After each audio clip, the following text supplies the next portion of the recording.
Hi, this is Jim and welcome back to my YouTube channel. At ito na nga post ni Barbie Fortesa sa kanyang Instagram. I am super happy to announce that Fapiro has finally here in the Philippines get the combination of refreshing hydro exfoliation, facial, and pain-free Tero lifting in one treatment. Only here at Avignon BGC. Thank you so much, Christopher Cachuela and Sir Benedict C88. At yun nga, nilike ito ni David as if it helps. And we have more pictures of Barbie Fortesa. Ayan na nga. With Miss Joy Marcelo. At yan na nga, si kay Ma'am Joy. Experienced Avignon Sapiro. Congrats, Barbie Fortesa. Another first from Avignon Clinic. Ayan na nga, napakagandang si Miss Barbie Fortesa. Ayan, napakaganda rin ng painting, di ba? Very nice. Ayun na nga. So, napakaputi niya sa personal at napakaganda ng katawan niya. Pang talaga, pang teenager, guys. Paulit-ulit ko sinasabi. At galing kay I am Renz Rovi, Avignon Sapiro Launch. Ayan, thank you po, sabi ni Barbie Fortesa. At, payat sabing ganon.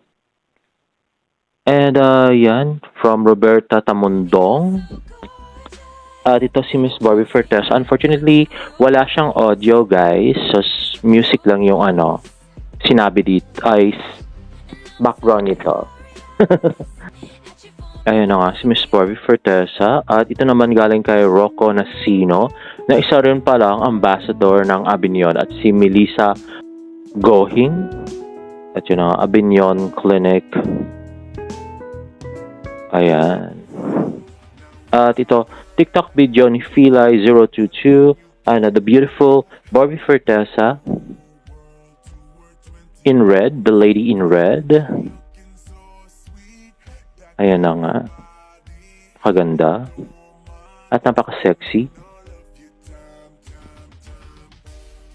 Yun. Very pretty. Barbie Fortesa. At ito more... another video. Fili022. Ayan. Ano pa siya, make faces pa siya doon sa baba, no? Television's primetime princess, Miss Barbie Fortesa!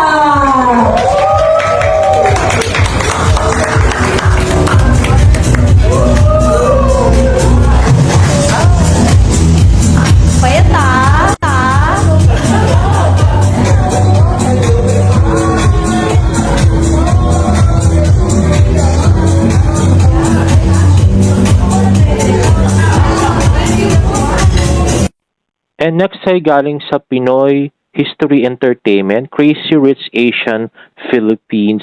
At yun na nga, kasama si Barbie Fortesa sa number 10 na 600 million. Si Alden Richards 609 million lang, pero si Barbie ay 600 million. Grabe. Halos magkasing level na sila ni Alden. Kung tutusin, hindi man showy si Barbie sa kanyang mga business, pero mayaman na pala siya, no? Grabe. Next naman ay ang pinag-uusapang AOS Kid ni Barbie Fortesa or sagot ni Barbie Fortesa sa Umasa ang Pinaasa. Let's watch this. Ikaw ba ay minsan na nga umasa o nagpaasa sa pag-ibig? Wait lang ha. Mapapakama tayo dyan ha. Nasa gitna! Barbie!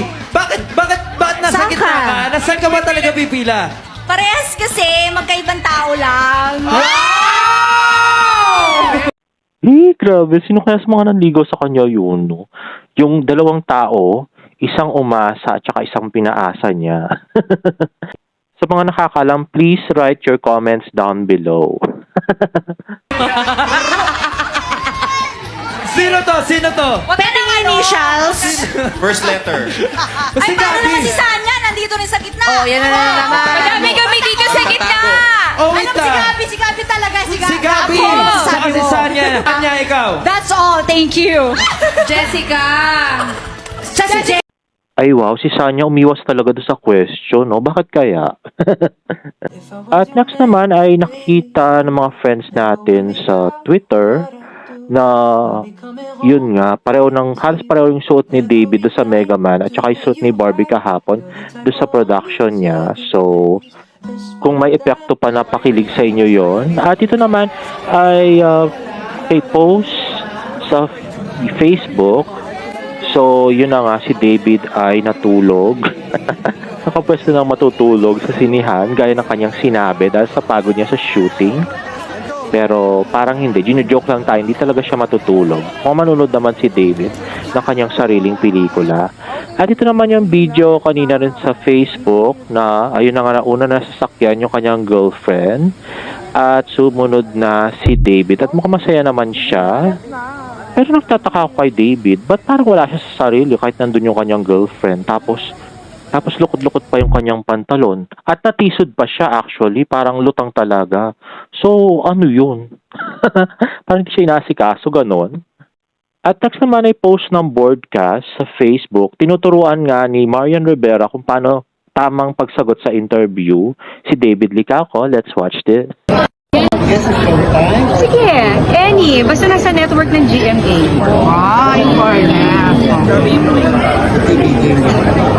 GMA ako eh. Exclusive ako sa GMA.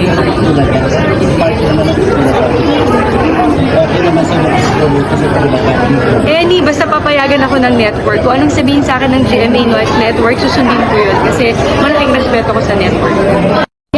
Ayun na nga, so ibig sabihin, si David ay walang respeto sa network, ganon. At next naman ay posting ng broadcast, yung kay David, how to lose your fans in less than a minute. Let's watch this. Yun yung dream ko. Kaya lang, napaka parang pag Star Cinema, mahabang proseso eh. Alam ko naman, I think siguro para magkaroon sila ng interest sa akin. Siguro kailangan ko pang pagbutihin pa yung pag-acting ko so that yung pulang araw gagalingan ko dito so that I can, like at least submit a case for them na, hey, maybe you can try me out as one of your actors sa Star Cinema. Bakit Star Cinema meron naman GMA Pictures? Alam ko naman may GMA Pictures but I grew up watching Star Cinema. Ayun na nga, sabi nga nung isang casual viewer na kapuso viewer to, no? Pero hindi fan ni David. Sabi niya, hi sa mga hindi pa nakapanood ng kanyang pang-award winning na interview, David Licaco, andito na si Pambansang Bano.